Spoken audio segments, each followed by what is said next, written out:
Alright, Thanksgiving morning. I'm going to do a smoked turkey breast on the rotisserie on my UDS over here. This is my reverse flow smoker that I built. I'm not going to use it today for one small, I think it's about an 8-pound turkey breast.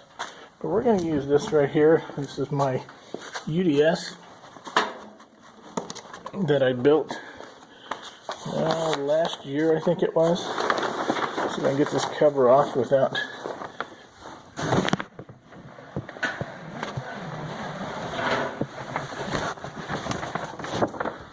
go. This was a regular 55-gallon drum, and I took some 3/4 inch black iron pipe, and I've got a cap on this one.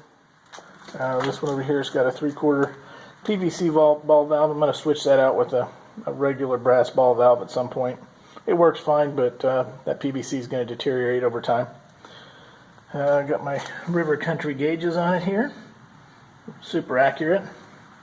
I did add a rotisserie from an old gas grill to it, and I've got another ball valve at the bottom down here for another input.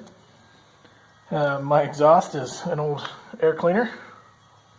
It's got the regular 2 1/4 inch bung, and I made a hinge for this because I hated trying to take the lid off and set the lid down every time I went to use it. So right now I've got my grill grates and everything in here. But to go ahead and use this as a rotisserie, I simply take this grate out,